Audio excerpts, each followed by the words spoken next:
Up to this point in your wine appreciation course, we have set a solid foundation and introduction into the world of wine.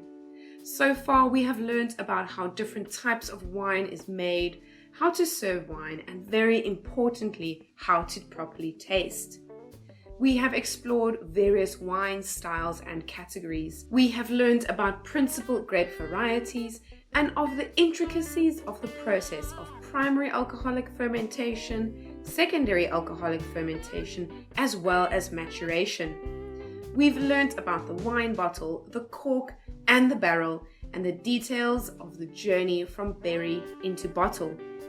Now, we are progressing well through the course, and I have shared a lot of information with you, and maybe you've started to wonder what your next steps are going to be after this course. It is my job to give you information and practical skills that can help you succeed and reach your dreams, and hopefully after this course you feel you are ready and well equipped to take the next step and apply yourself in the wine industry. There are many avenues that you can pursue in the wine industry depending on your personality and interests. In this lesson, I will introduce to you the various career paths in the wine industry and what they're all about and which skills they require. We will start with careers in the vineyard, then move into the cellar, and lastly, we'll look at the service, sales, and hospitality industry. I'd like to welcome you from all of us here at Shore Academy. Here at Shore, we aim to help you reach your goals and your dreams today. Welcome to Lesson 4 in your Professional Diploma in Wine Appreciation. Today's lesson is all about careers in the wine industry.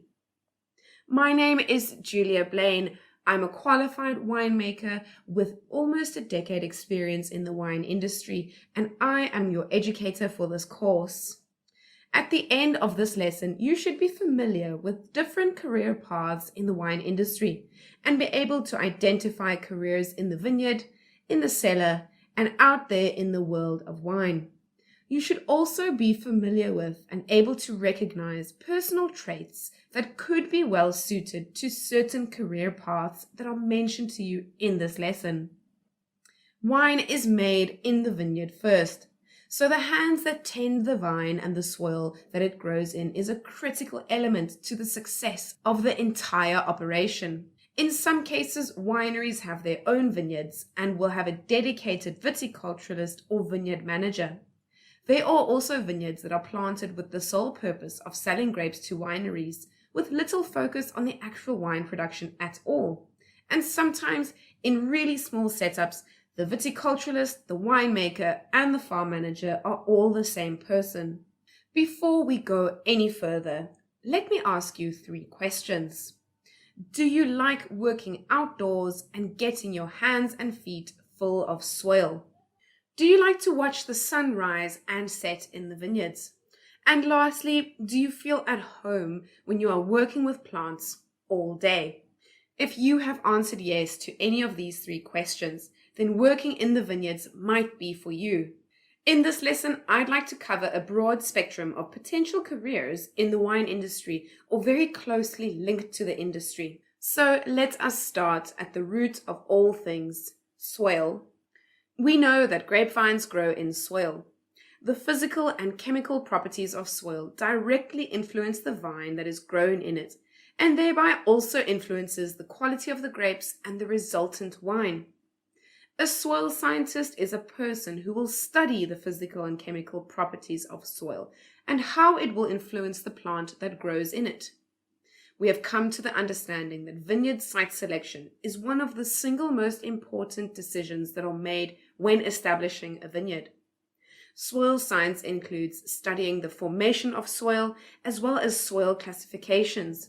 Along with studying the physical and chemical properties of the soil, you'll also do soil site mapping, evaluate soil fertility, and develop soil correction and management strategies. Soil scientists work on collecting data in the form of soil samples. They then evaluate and investigate these samples and then consult, advise, and make recommendations on soil management practices. If you have a love for science and you love working outdoors, if you have a curious and investigative mind and an absolute passion for the environment, becoming a soil scientist could be for you. Soil science and viticulture go hand in hand, and having a deep knowledge of soil is an asset for anyone in the vine and wine production side of the industry.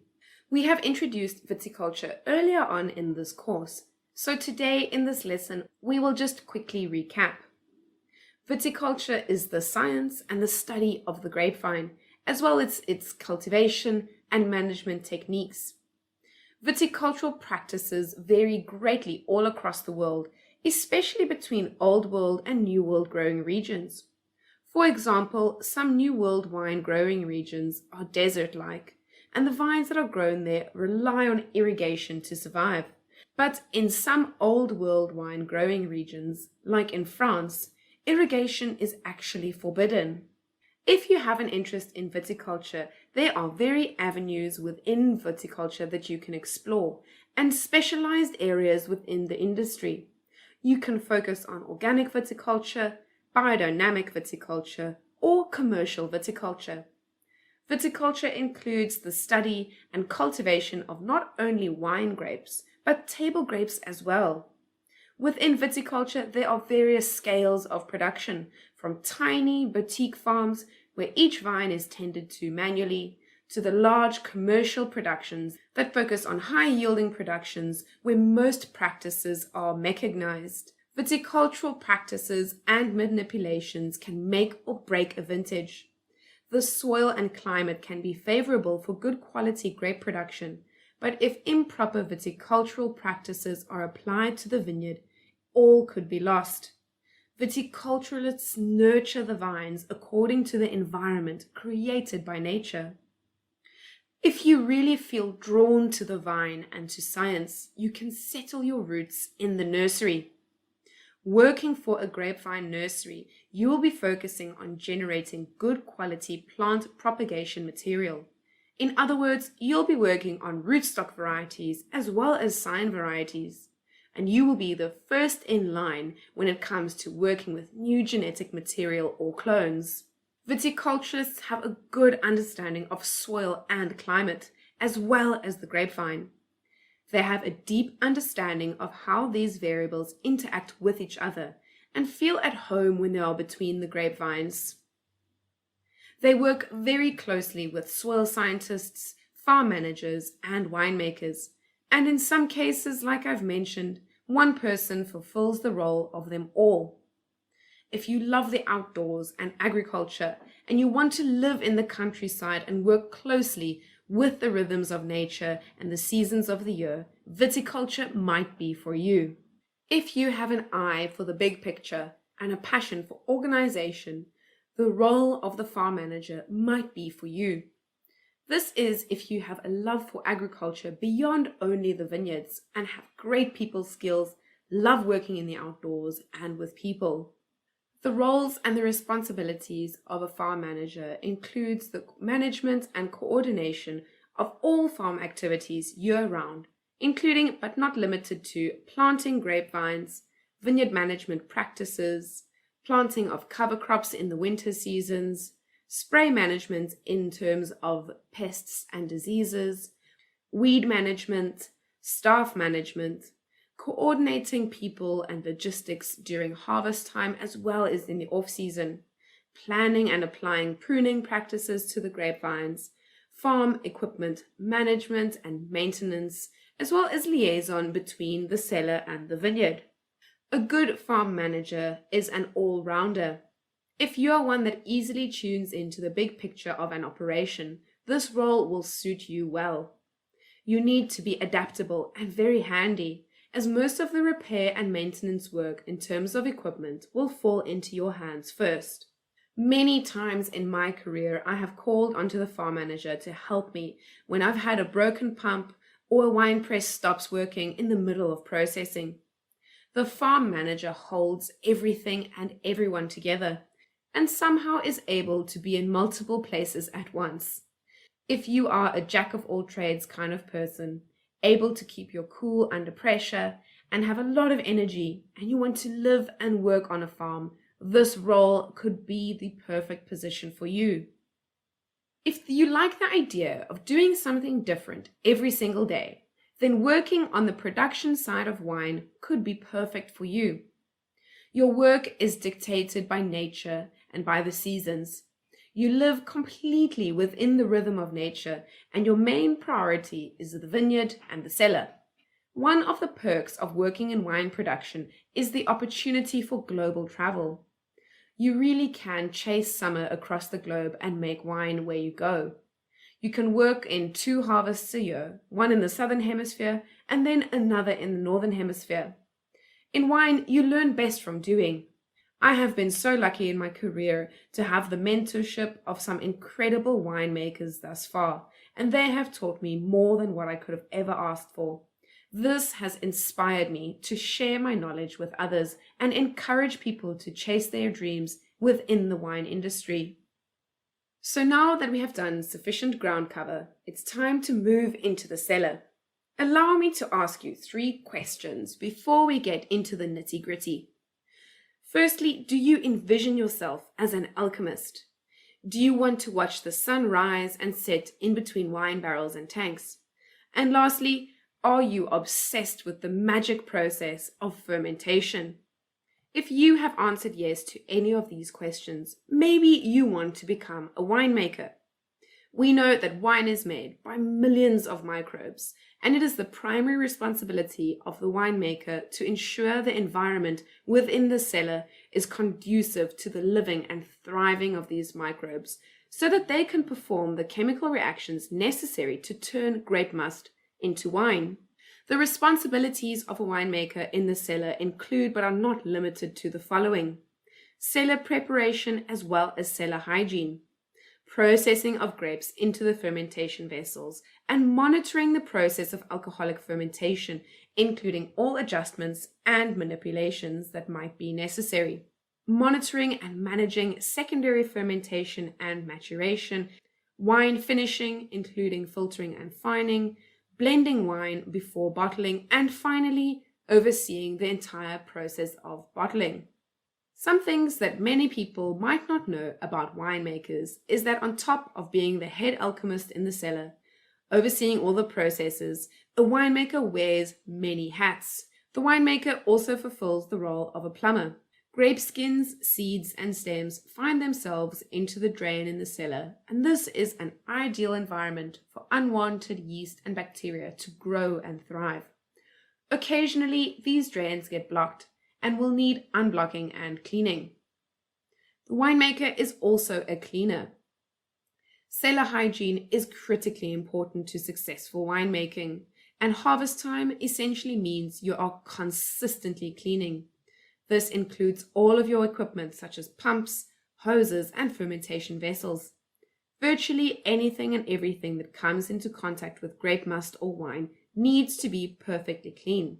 Remember, wine is made by microbes, and if things aren't clean, that's an ideal opportunity for spoilage microbes to do their job. A winemaker is also a master planner or conductor. Not only are you monitoring the chemical reactions going on in the fermentation vessels, but you need to keep an eye on the vineyard as well. You also need to be planning what comes into the cellar when and where it will have to go. Lastly, a winemaker is also a mechanic. Things break, and that is just the way of life. As a winemaker, you need to have some handyman skills for when that moment comes. You can plan and prepare until you are blue in the face, but often things don't go to plan, and you need to then be able to think on your feet. Most winemakers have got a degree in oenology, which is very helpful. But I must add, with hard work, dedication, and self-study, anyone can be a winemaker. If this is your dream, there are many people out there that will recognize dedication and hard work and help you climb the ladder to get to where you want to be. I speak for myself and many, if not most, winemakers out there, that we all started right at the bottom of the wine chain. The journey starts as a cellar hand. I started my career sorting grapes, washing picking crates, and scrubbing floors. And today I have reached my dreams. The journey is all a part of it, and we all started at the bottom. If you love wine, but you're not really wanting to get your hands dirty and plumbing is not really your cup of tea, you could consider that administration or logistics wing of wine. So something like a warehouse manager might be more up your avenue. If you have a personality that is very detail orientated and you enjoy doing paperwork, are well organized and great at making logistical arrangements, a position in wine logistics and administration may be just for you.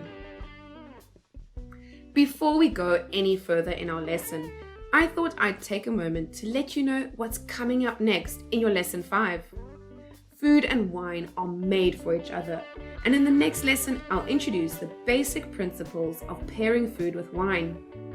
Food and wine pairing can be very complex and overwhelming at first, but the basics are actually quite straightforward. Once you grasp the core principles of how to pair flavors, you'll be hosting your own food and wine pairing events in no time. Right, now let's get back to our lesson. Being a wine warehouse manager can include, but are not limited to, the following responsibilities.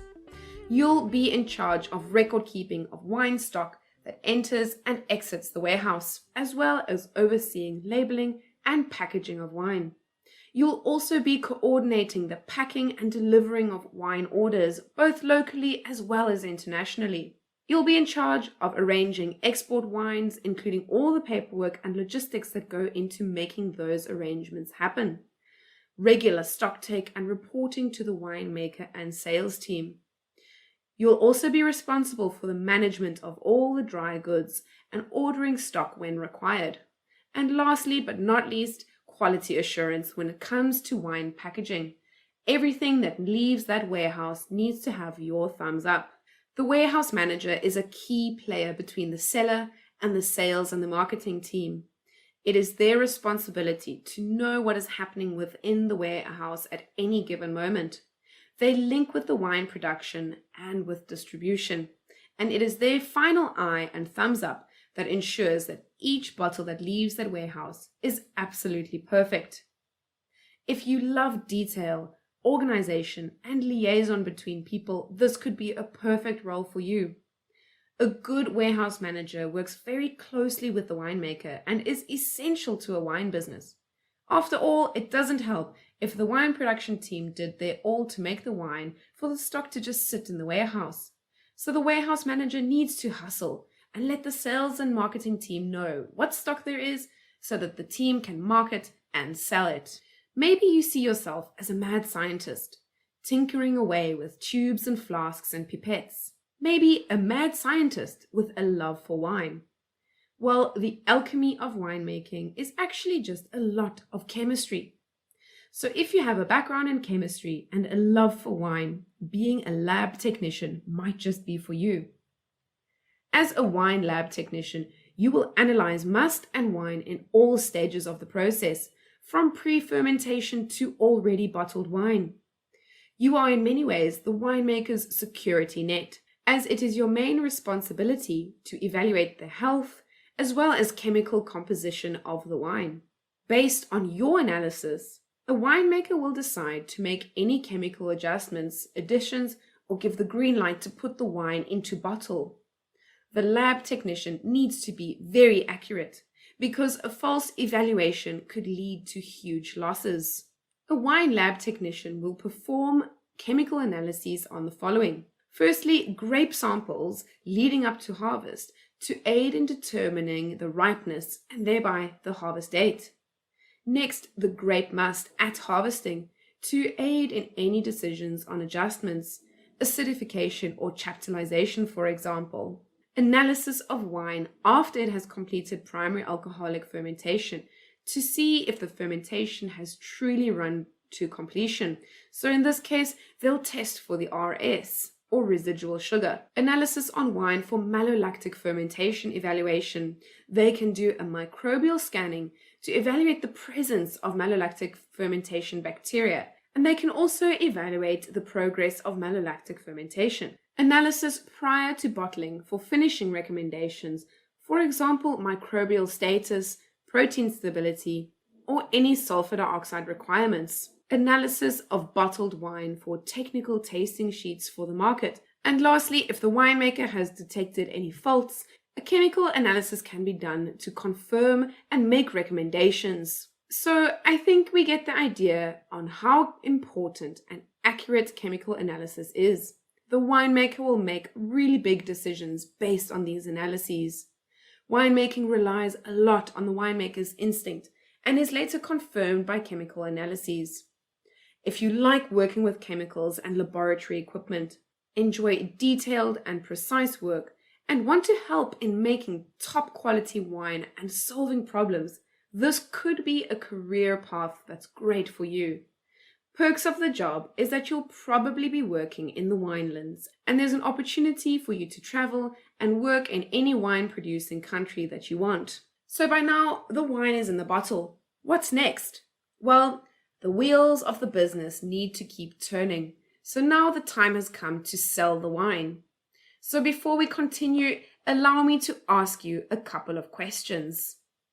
Are you an eager and creative storyteller and enjoy interacting with people? Do you like to travel the winelands, taste wine, and write about your experience? And lastly, would you describe yourself as an explorer of taste with a passion for creating memorable experiences for clients?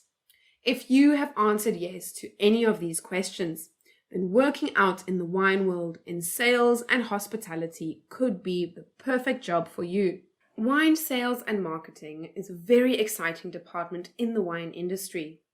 If you have a passion for sales and are profit-driven, with an obsession for wine and exceptional customer service, you will be an asset to any winery. It is your main responsibility to move wine from the warehouse into the hands of the wine lovers. A good wine salesperson has a detailed knowledge of the winemaking process, as well as the details of the wine and the all-round philosophy of the winemaker.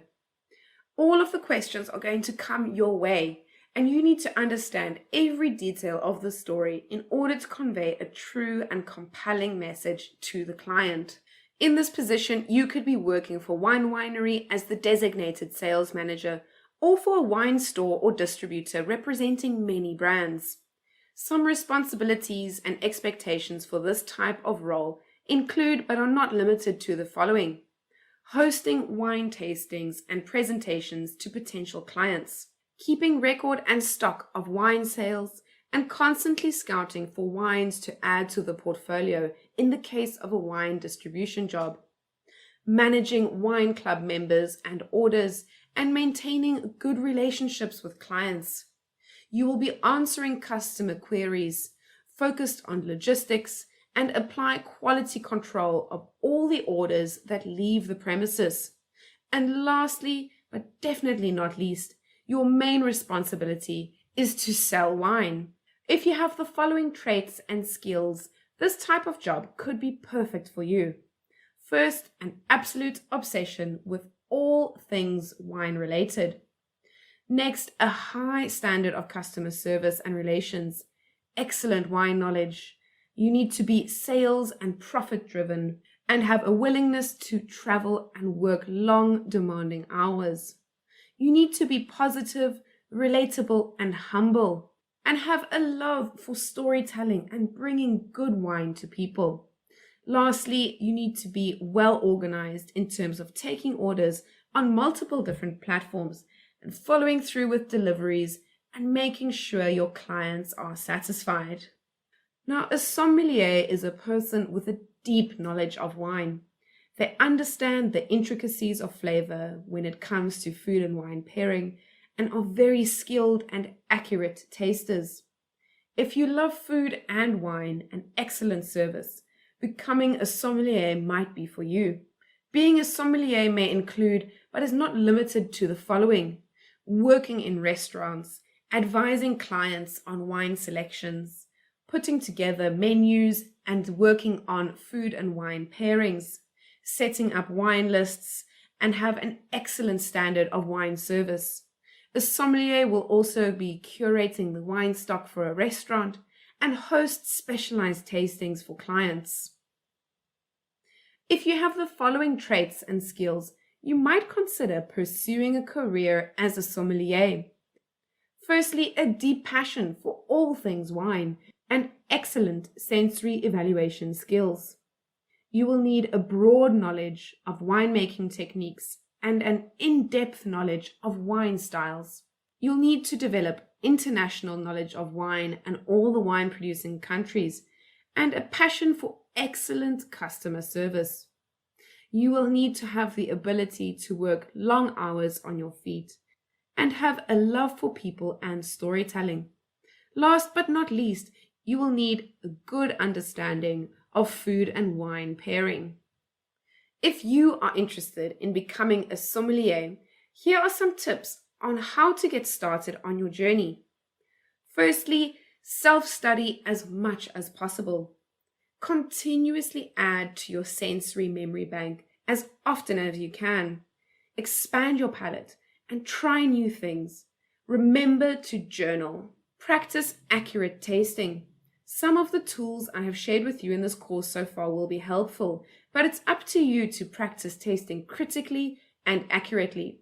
Write down your experiences and your thoughts and keep on challenging yourself. Test yourself in blind tastings, keep track of your experience, and practice, practice, practice. Develop an international point of view. Wine is global, and if you want to be a sommelier, you need to develop a global palate. Educate yourself in the most important wine regions of the world, Old World regions as well as New World regions, and familiarize yourself with the wines of these regions. Try to develop an understanding of the history of these regions, principal grape styles and varieties, as well as important wine producers. Practice wine service. Getting that perfect dripless pour does not happen without practice. A huge part of being a sommelier is excellent wine service. So each time you open a bottle and serve wine, try to get into the habit of doing it properly and pay attention to the details. Lastly, get a foot in the door. Everybody starts somewhere, and like I mentioned before, every winemaker starts at the bottom, and the same goes with sommeliers. If you want to be one of the best one day, you have got to start somewhere. Get yourself a job in the hospitality industry and start to build your skills and confidence in the real-life environment of wine service. If you have absolutely no experience, don't worry. Look for restaurants that have a focus on wine and start there in any position that you can. You can build up from there over time. If you'd like to take becoming a sommelier to the next level, below are the 4 main accredited courses that have been proven to improve their students' chances of becoming employed in the wine industry in the United States. First, we have the International Sommelier Guild, or ISG, the Court of Masters Sommeliers, or CMS, the Institute of Masters of Wine, IMW, and then lastly, the Wine and Spirit Education Trust, or WSET. In the previous lesson, we spoke about vino lingo and how writing about wine can be useful when properly applied. When it comes to wine writing as a career, there are various avenues you can pursue, starting from the informal writing of wine for pleasure to serious wine writing in the form of a wine critic. If you have a way with words, a love of storytelling, and a creative mind, wine writing could be for you. Today, there are many opportunities, especially with the increased consumption of digital journalism and social media. At the same time, the world of wine is continuously evolving, growing, and changing. With new wine regions and markets constantly emerging, there certainly is no shortage of interesting stories to tell. Some key skills that you need to make it as a wine writer is first and foremost an ability to write. Secondly, an in-depth knowledge and passion of the topic, in this case, all things wine. Lastly, and very importantly, you need to have your own point of view. If you have the following skills and passions, wine writing could be for you: critical thinking and creative writing skills, a passion for wine and a developed wine palate, a love for telling stories, and connecting people through wine, journalism, and a love for food and wine. Wine writers often have the opportunity to travel the world through wine and words, but like with any career, it takes time, hard work, and dedication before you build your reputation.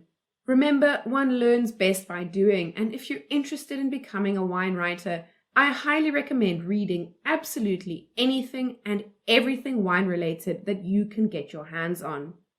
If I can give you a tip that will help you build a sustainable and successful career in the wine industry, no matter which avenue you decide to pursue, it would be to prepare yourself to start at the bottom. Get ready to do the not so fancy, gritty, and often labor-intensive work with a smile on your face. It truly is the best way to learn, and if you talk to world-famous sommeliers and winemakers, you'd notice that it's hard not to find one that hasn't got their hands dirty in the cellar at least once. You will not regret fully immersing yourself in all ends of the wine world. A second tip from me would be networking. Network wherever you can and then network some more. The wine industry might be global, but it is still small. Once you start to meet people and learn their journeys, you will see that it is an industry where people more often than not support each other and help each other immensely. This is one of the reasons why I love the industry so much. It is an industry where we all want success for each other. If I could leave you with some parting advice, it's to keep things humble. Wine can be intimidating and pretentious, but it shouldn't be this way. It really is up to us that are part of the industry to tell the story of this glorious liquid and to uplift each other in the wine community. A career in the wine industry is a lifestyle. The work is hard, the hours are long, but the reward is worth every drop of blood, sweat, and tears. So now that we're nearing the end of our lesson, maybe you've reached the point where you're wondering where you fit in the wine industry. If you feel the seed has been planted and you're wondering about how to find some direction, maybe this could be a useful tool. Let's take a closer look. So we'll start with a question with only one obvious answer. Do you like wine? Naturally, the answer is yes. Do you like getting your hands dirty? Well, yes. Do you feel most comfortable in the vineyards or between the barrels? If you're most comfortable in the vineyards, you should consider working in soil science, viticulture, or as a farm manager. But if you're feeling more comfortable between the barrels, you should consider working in the cellar as a cellar assistant or even a winemaker. Now let's follow the other branch. Do you like wine? Naturally, the answer should be yes. Do you like getting your hands dirty? And maybe this is not really your cup of tea. Do you enjoy working with people, tasting wine, and storytelling? If you have answered yes, you should consider working in wine sales, marketing, or wine service. But if you're not really a huge people person, then maybe you should consider working in wine logistics, administration, warehouse management, or as a lab technician. Let's take a look at the 5 main skills that you are developing in this course. Firstly, tasting, including wine tasting, palate development, and identification and evaluation of wine faults.